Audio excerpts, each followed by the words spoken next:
नमस्कार दर्शक तथा श्रोताहरू, सफ्ट टकको आजको अङ्कमा ट्रान्सपरेन्सी इन्टरनेसनलको 2020 को करप्सन पर्सेप्सन्स इन्डेक्स यहाँहरूसँग सेयर गर्छु। प्रथमतः नेपालले 33 अङ्क प्राप्त गरेको रहेछ 100 मा। नेपाल 117 मा पर्दो रहेछ 180 देशहरूको सूचीमा। करप्सन पर्सेप्सन्स इन्डेक्समा नेपाल 117 पर्दो रहेछ। यसै गरी म यहाँहरू समक्ष यो एक्सेल सिट पनि प्रस्तुत गर्छु। नेपालको अवस्थिति हेरौँ। नेपाल यहाँ 33औं मा छ सन् 2020 मा। करप्सन पर्सेप्सन्स इन्डेक्स को यो इन्डेक्समा 33औं स्थानमा छ नेपाल। यो भनेको पक्कै पनि चिन्ताजनक अवस्था हो। यसले देखाउँछ नेपालमा भ्रष्टाचार चिन्ताजनक अवस्थाले चिन्ताजनक तरिकाले बढिराखेको देखाउँछ। अनि यो एउटा भ्रष्टाचार संस्कृतिको रूपमै विकृतिको रूपमा भनौँ न, संस्कृति त अपसंस्कृतिको रूपमा विकास हुँदै गएको, संस्थागत हुँदै गएको देखाउँछ। मैले यो प्रसङ्ग किन जोडे भन्दाखेरि भर्खरै प्रधानमन्त्री शेरबहादुर देउवा एउटा समाचारका कारण एकदमै चर्चित हुनुभएको छ, एउटा अभिव्यक्तिका कारण चर्चित हुनुभएको छ। उहाँले राजा ज्ञानेन्द्रलाई यो निर्वाचन लडेर निर्वाचित भएर आउन चुनौती दिनुभएको छ।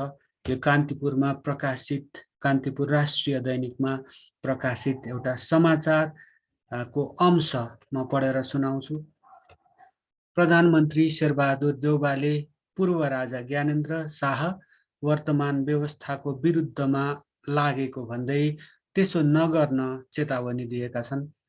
उनले शासन गर्न मन भए चुनाव लडेर आउन पनि चुनौती दिएका छन्। यो गणेशमान स्मृति प्रतिष्ठानले बुधबार शान्ति वाटिकामा आयोजना गरेको कार्यक्रममा प्रधानमन्त्री देउवाको यस्तो अभिव्यक्ति आएको रहेछ। प्रधानमन्त्री देउवा राजा ज्ञानेन्द्रको प्रत्यक्ष शासनकालमा राजाबाट मनोनित प्रधानमन्त्री, तर उनलाई असक्षम भन्दै डेलिभर गर्न नसकेको भनेर राजा ज्ञानेन्द्रले हटाएको यो सन्दर्भ यहाँ प्रस्तुत गर्नु पनि सान्दर्भिक नै हुने ठानेको छु। प्रधानमन्त्री देउवा 5 पटक सायद प्रधानमन्त्री भइसकेको अवस्था हो। यस अवस्थामा पक्कै पनि उहाँले यो देशमा सुशासन सुव्यवस्था कायम गर्न, भ्रष्टाचार न्यूनीकरण गर्न अवश्य पनि महत्त्वपूर्ण भूमिका खेल्न सक्नुहुन्थ्यो। तर उहाँले त्यो क्षेत्रमा भ्रष्टाचार नियन्त्रण, सुशासनको सुनिश्चितता को त्यो गर्न सकेको चाहिँ देखिएको छैन। भ्रष्टाचार मौलाउँदै गएको छ, संस्थागत हुँदै गएको छ। अवस्था कस्तो छ भन्दाखेरि एउटा उहाँले नेतृत्व गरेको जुन नेपाली कांग्रेसको गाउँ तहदेखि महाधिवेशन प्रतिनिधिसम्म अथवा केन्द्रीय सदस्यसम्मको निर्वाचनमा पनि यो कार्यकर्तालाई खाना नखुवाई, खाजा नखुवाई, रक्सी नखुवाई, यातायात खर्च नदिई, भनौँ न नोट नबिछ्याई, नोट नबाँडिकन, रुपियाँ पैसा नबाँडिकन सानो तहमा पनि निर्वाचित हुन सक्ने अवस्था छैन। इमानदार कार्यकर्ताहरू, नेताहरूले पैसा बाँड्न नसके चुनाव जित्न सक्ने अवस्था छैन। यस्तो भइसकेपछि अवश्य पनि भ्रष्टाचार मौलाउँछ। जसले आफूले खुवाउँछ उसले अब त्यो चुनाव खर्च त उठाउनै पर्यो। त्यो उठाउनको लागि पनि भ्रष्टाचार हुने गरेको स्थिति। प्रधानमन्त्री देउवा लगायतका नेताहरू, अहिले विपक्षमा भएका नेताहरू, पक्षमा सत्तामा भएका नेताहरूले पो शासन सत्ताको सुख भोग गर्न पाउनु भएको छ। उहाँहरूले पो उहाँहरूमध्ये धेरै जसोले पो कुष्ठ कमाउन पाउनु भएको छ। अनेक तरिकाबाट कमिसन खाएर हुन्छ कि ठेकेदारबाट पैसा लिएर हुन्छ कि कताबाट जता बजारबाट जताबाट उठाउन सकिन्छ त्यताबाट उठाएर प्रशस्त कमाउनु भएको छ। एउटा सुख सयलको जिन्दगी जिउनु भएको छ। ब्याङ्क ब्यालेन्स बढाउनु भएको छ। त्यस्तो अवस्था छ। अब सत्तामा नरहेका, शक्तिमा नरहेका राजासँग अब त्यसरी चुनाव लड्नको लागि गर्नुपर्ने त्यो सत्ता शक्ति त पक्कै पनि छैन। अब ब्याङ्क ब्यालेन्स कति छ, पुँजी कति छ, अब त्यो त हामीलाई थाहा हुने कुरा भएन। तर सत्ताको शक्तिको पहुँच त पक्कै पनि छैन। यस्तो अवस्थामा प्रधानमन्त्री, यो व्यवस्था, प्रधानमन्त्री स्वयं, विभिन्न दलका नेताहरू पक्कै पनि जनतामाझ अहिले लोकप्रिय हुनुहुन्न। कारण स्पष्ट छ, उहाँहरू कसैले पनि सुशासन, सुव्यवस्था, भ्रष्टाचार नियन्त्रण गर्न सक्नु भएको छैन, महँगी नियन्त्रण गर्न सक्नु भएको छैन, रोजगारीका अवसरहरू सिर्जना गर्नु सक्नु भएको छैन। त्यसै कारणले उहाँहरूको लोकप्रियता निरन्तर खस्किँदो छ। यस्तो अवस्थामा राजाबाट अभिव्यक्ति आयो भन्दैमा एकदम प्रतिक्रियात्मक भएर हरेक अभिव्यक्तिको विरुद्धमा आफ्नो अभिव्यक्ति दिँदै जाने कि आफ्नो जुन प्रशासनलाई चुस्त दुरुस्त बनाउने, कर्मचारी तन्त्रलाई चुस्त दुरुस्त बनाउने, भ्रष्टाचार नियन्त्रण गर्ने, महँगी नियन्त्रण गर्ने, रोजगारी सिर्जना गर्ने, अनि राजालाई यो देशको बारे चिन्ता व्यक्त गर्ने, पटक पटक चिन्ता व्यक्त गर्ने परिस्थिति। भन्न त धेरै जसोले अब पूर्व राजा भन्ने चलन छ, तर राजालाई पूर्व भनिँदैन भनिन्छ भन्ने पनि छ, एउटा अभ्यास पनि छ। त्यही भएर अब पत्रिकाहरूले पूर्व राजा भनेर पनि लेख्छन्। राजा कहिले पनि पूर्व हुँदैन भनेर भन्छन्। देश रहँदासम्म राजा रहन्छ भन्छन्। अब सत्ता शक्तिमा नभए पनि एक पटकको राजा सधैँको राजा भने जस्तो, once a general always a general, once a soldier always a soldier भन्ने जस्तो मान्यता भएको हुनाले मैले पनि राजा भनेर उल्लेख गरेँ। मेरो व्यक्तिगत आग्रह, पूर्वाग्रह केही पनि छैन यस सम्बन्धमा।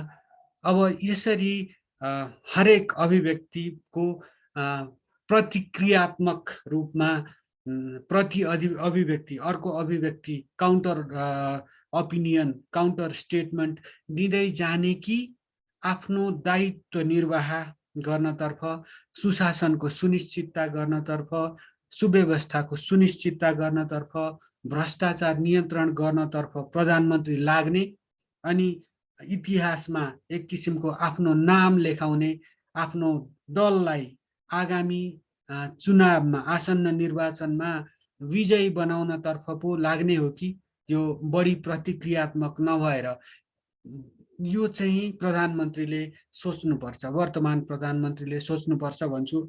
यस अघिका प्रधानमन्त्री पनि ट्विटर जस्ता सामाजिक सञ्जालहरूमा मेरो एउटा मतदाताको नाताले पनि असाध्यै धेरै प्रतिक्रियात्मक भए जस्तो लागेको हो मलाई। अब यो त उहाँको आफ्नो छनौटको कुरा भयो, तर त्यति धेरै प्रतिक्रियात्मक नहुने हो कि, किन भन्दाखेरि यो जहिले पनि प्रत्युत्पादक हुन्छ।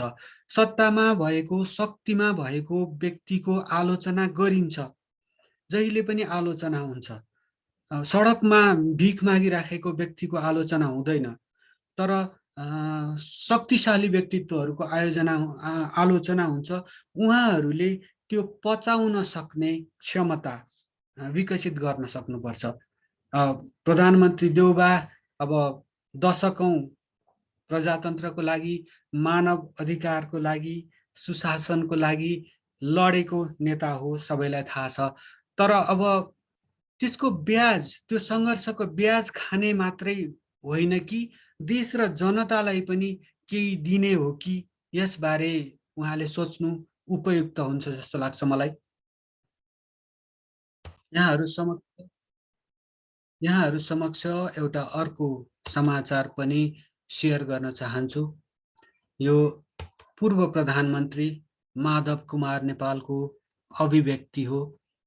यो स्क्रिमिङ हेडलाइन छ, जो हमसे टकराएगा चूर चूर हो जाएगा। यो अनलाइन खबर .com बाट मैले लिएको हुँ, मैले सेयर गर्दैछु यहाँसँग।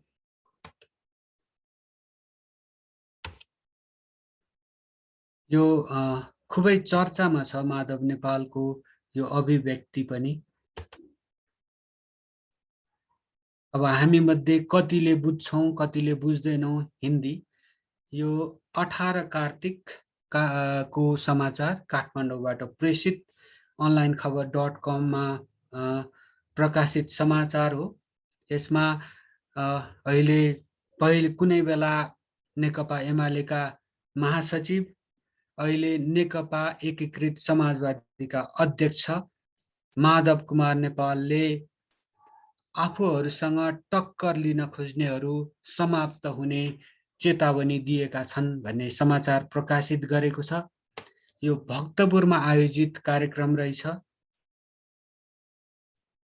जो हमसे टकराएगा चूर चूर हो जाएगा भनेर उहाँको अभिव्यक्ति आएको छ। विभिन्न प्रदेश सरकारमा एकीकृत समाजवादीको नेतृत्वमा सरकार बनेको चर्चा गर्नुभएको छ उहाँले। कर्णाली प्रदेशमा नेकपा एमालेको हालत उठ्नै नसक्ने अवस्थामा पुगेको भनेर भन्नुभएको रहेछ। सुदूरपश्चिम प्रदेशमा एकीकृत समाजवादी सबैभन्दा ठुलो पार्टी बनेको र प्रदेश नम्बर 2 मा एमाले भन्दा धेरै अगाडि रहेको बताउनु भएको छ उहाँले। कर्णाली प्रदेशमा हामीले टक्कर दिएर अर्को पार्टी उठ्नै नसक्ने गरी एमालेको हालत खत्तम छ भन्नुभएको छ। उहाँको जीवन, उहाँको राजनीतिक यात्रातर्फ फर्केर हेर्दा यो हमसे जो टकराएगा वो चूर चूर हो जाएगा भन्ने अभिव्यक्ति कता कता हो जस्तो पनि लाग्छ मलाई।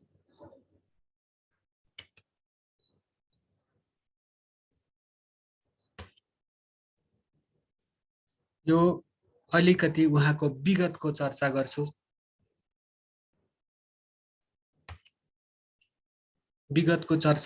कुनै बेला उहाँ नेकपा एमालेको महासचिव हुनुहुन्थ्यो। अब हुन के गयो भन्दाखेरि उहाँको टक्कर पर्न गयो अर्का एकदमै घगडान नेता तथा तत्कालीन प्रधानमन्त्री केपी शर्मा ओलीसँग। यो टक्कर भइसकेपछि अब नेकपा जुन डबल नेकपा भनिन्थ्यो, डबल नेकपा माओवादीसँग एकीकरण भइसकेको डबल नेकपा टुक्रियो। अब माओवादी खेमातर्फ पनि एमालेका नेताहरू, कतिपय नेताहरू जानुभयो, कतिपय माओवादीका नेताहरू पनि एमालेमा हुनुहुन्छ क्यारे। यसै गरी माधव नेपाल समूह पनि टुक्रियो, टक्कर पर्न गयो, व्यक्तित्वको टक्करका कारण टुक्रियो। अनि त्यसपछि अहिले नेपाली कांग्रेसले सरकार गठन गर्ने अवसर पायो। देखियो उहाँको रहेछ एउटा तागत रहेछ। यो आफ्नो देशको हितको लागि भयो कि भएन, आम नागरिकको हितको लागि भयो कि भएन, यसमा अन्तहीन बहस गर्न सकिन्छ।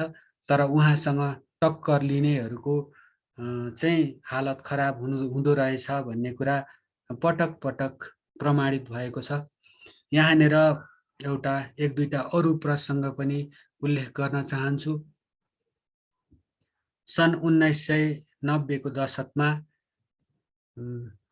विश्व ब्याङ्क लगायतका अन्तर्राष्ट्रिय ब्याङ्कहरू, दात्री निकायहरूले नेपालको विद्युतको माग पूर्ति गर्नको लागि सरकारकै पहलमा, सरकारकै प्रस्तावमा अरुण तेस्रो जलविद्युत आयोजना निर्माण गर्न खोजे। तर त्यतिखेर अलिकति के भयो भन्दाखेरि यो विदेशी लगानीमा विदेशी आर्थिक स्रोत, विश्व ब्याङ्क लगायतको आर्थिक स्रोत परिचालन गरेर विद्युत आयोजना बनाउँदाखेरि त्यो ऋणमा बनाएको योजनाको ऋण चुक्ता गर्नका लागि विश्व ब्याङ्क लगायतका संस्थाहरूका कडा शर्तहरू हुन्छन्। ती शर्तहरू अनुरूप ऋण चुक्ता गर्नका लागि खाद्यान्न जस्तै पेट्रोलियम पदार्थ, बिजुलीको महसुल जस्ता विभिन्न विषयहरूमा मूल्य वृद्धि असाध्यै अचाक्ली बढ्छ। त्यसो गर्दाखेरि जनतालाई मार पर्छ भनेर ठुलो विरोध भयो। अनि त्यही विरोधको एउटा उच्चतम बिन्दु, त्यो विरोध उच्चतम बिन्दुमा पुगेको बेला तत्कालीन नेकपा एमालेका महासचिव माधव कुमार नेपालले विश्व ब्याङ्कलाई यो आयोजना रद्द गर्न पत्र लेखिसकेपछि अरुण तेस्रो बनाउने, नेपालमा विद्युत आपूर्ति गर्नको लागि अरुण तेस्रो बनाउने जुन योजना थियो त्यो तुहियो। अनि कालान्तरमा यसरी अरुण तेस्रो आयोजना तुहिँदा कसलाई फाइदा भयो भन्ने कुरा स्पष्ट छ। कालान्तरमा अरुण तेस्रो भारतको पोल्टामा गयो। भारतमा जलविद्युत, हरित ऊर्जा निर्यात गर्ने गरी अहिले अरुण तेस्रो जलविद्युत आयोजना बन्दैछ। अब तर यो अरुण तेस्रो आयोजना निर्यातमुखी आयोजना बनाउँदा, भारतीय कम्पनीले बनाउन खोज्दा त्यतिखेर माधव नेपाल र अन्य राजनीतिक दलका नेताहरू चुसम्म गर्नु भएन। भनेपछि यो विरोध, माधव नेपालको जुन सक्रियता, जुन एक्टिभिजम छ, त्यो यो देश नेपालको पक्षमा गयो कि विपक्षमा गयो, यो एउटा समीक्षा गर्नुपर्ने, एउटा निष्पक्ष मूल्याङ्कन गर्नुपर्ने विषय भएको छ। अब यो गर्व गर्ने कुरा हो कि होइन, यो पनि अब सोच्नुपर्ने भएको छ।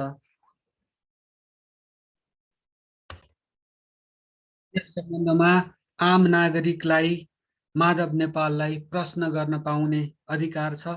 अनि यस प्रश्नको जवाफ दिनु जनताका नेता माधव नेपालको दायित्व पनि हो। यसै गरी सन् 1990 को राजनीतिक परिवर्तनपछि, विषम 2046 सालको राजनीतिक परिवर्तनपछि तत्कालीन गिरिजाप्रसाद कोइरालाले भारतसँग महाकाली सन्धि गर्यो। यस सन्धि मार्फत महाकाली नदीको जल सार्वभौमिकता, नेपालको सार्वभौमिकतामै पनि ठुलो असर पर्न गयो। यो सन्धि गरेको भए पनि तत्कालीन प्रधानमन्त्री गिरिजाप्रसाद कोइरालाले संसदलाई गुमराहमा पार्ने, अब जानी नजानी गुमराहमा पार्ने गरी सन्धिलाई सम्झौता भन्नुभएको रहेछ। सर्वोच्च अदालतले चाहिँ यो महाकाली सम्झौता होइन, यो सन्धि नै हो भनेर भनिदिएपछि त्यो उहाँको अब एउटा जुन कमजोरी, उहाँको यो देश र नागरिकलाई, देश र नेपाली नागरिकलाई गुमराहमा पार्नु भएको रहेछ भन्ने एक किसिमले प्रकारान्तरले पुष्टि हुन गयो।